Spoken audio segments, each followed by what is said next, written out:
In this final unit, we will try to design and describe a little bit how can be built a system that allows to store electrical energy into hydrogen and reuse such energy to supply electricity to the grid.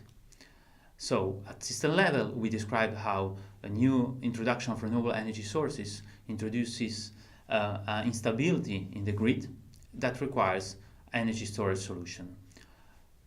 One of the more attractive solutions is to transform into a chemical, into a gas, and for sure one of the most simple solution is the power to hydrogen technology.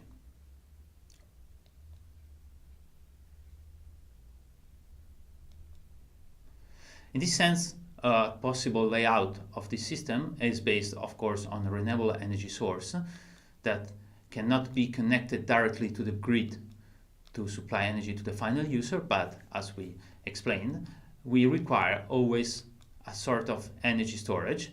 In this case, a system that allows to store and re-electrify energy, or specifically hydrogen. So what are the components that we need? First of all, we need a power conditioning solution, since our system may work with different type of current, like direct versus alternative current, or different voltage levels that can connect us directly to the electrolyzer, but usually since the electrolyzer cannot get the fast response to the grid, we usually have to introduce an energy buffer solution. So a technology based on the same storage technology we described in the previous unit that allows us to manage big peak and power production, and so to store the power while the energy can be stored, so with longer time, with the electrolyzer into hydrogen. What technology we can use for energy buffering? We can use the technology we already individuated for energy storage when we need short time storage. So for example,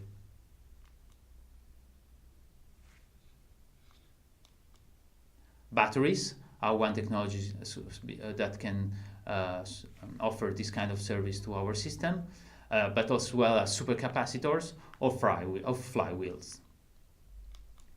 So since we have an energy buffer, we can manage the curve, and we smooth a little bit the curve of energy supplied to electrolyzer, since the technology that nowadays is available cannot give very fast response to the variation of the connection. That will build a sort of hybrid solution for storage with short time storage and a long time one. That is the main one. What kind of technology we have for the electrolyzers? We have mainly the most promising one are the two main type of technologies that have been under investigation nowadays, and those are the one based on polymer electrolyte membrane or solid oxide electrolyte. So it's the same technology of fuel cells that can be used with different materials and with different layout also as an electrolyzer. What are the advantages? In the one hand, the polymer electrolyte membrane electrolyzer operates at low temperature. It has high power density and is close to the market as deployment. And it is easy as water management, since it uses liquid water as an input. On the other hand, the efficiency is not as high as, for example, the one that is in the new development, that is solid oxide electrolyzer. In this case, we operate at high temperature, so we extremely high efficiency, somehow close to 100%. But it's definitely new to the market, and there are still a lot of issues related to the cost, for example, but also to the management of water, in this case, steam. And in addition, even if maybe cost could be lower than in polymer, still power density is lower than in polymer electrolyte membranes. So depending a little bit on the application availability, we can individuate what is the most suitable solution. Going back to the system,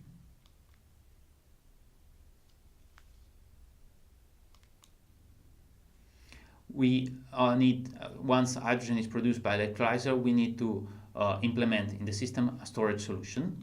And we mainly can imagine at the present level of development of the technology of two kinds of storage solution. One is the basically compressed hydrogen that is ready for the market and is based on reliable technology. On the other hand, it has a high energy penalty. We need energy to feed the compressor, and we need nowadays what are still expensive compressors. Another interesting solution is the one that involves metal hydrides. This is a high volumetric energy density compared to compressed hydrogen, and it's possible to have a thermal integration, since this system needs to be thermally balanced during the operation and is perfectly joined with the high temperature fuel cells, for example. The operating pressure and the temperature are intermediate for both, at low pressure and intermediate temperature, but of course they're still in the research phase and not fully ready for the market. Once storage solution is identified, what we need is a kind of hydrogen storage. Can be used for at least 3 different applications. One is in stationary fuel cells, to reuse hydrogen directly to feed the grid as a pure energy storage solution for the grid. Or we can also, the use of hydrogen is extremely interesting, since a high power density and the stability of the energy storage allows us to evaluate also other markets, such as the automotive market, so in this case of fuel cell electric vehicles, or other industry processes.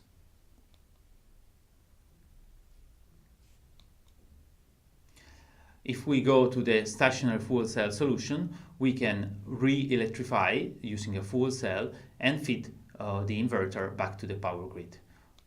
Main technology available for fuel cells for this kind of application are, of course, polyelectrolyte membrane fuel cells that operates at low temperature, high power density, and are ready for the market, while SOFC fuel cells are the other main competitive technology that is operating at high temperature and allows us to make heat production. It has higher efficiency and is not still in the market, but is close to the market.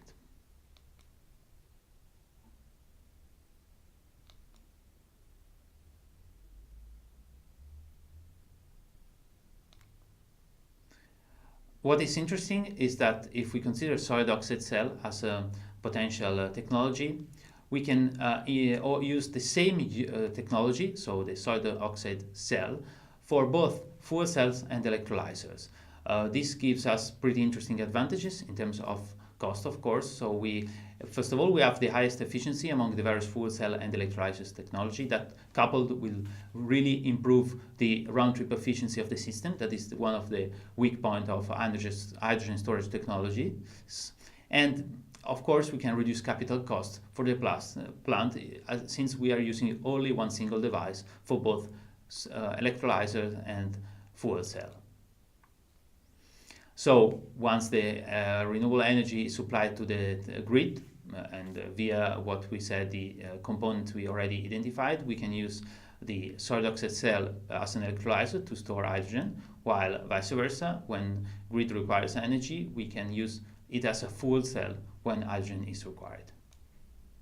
So this is the overall design of the system, in which we can store hydrogen for electrical energy, but also for other kind of application like the one here described. Thank you.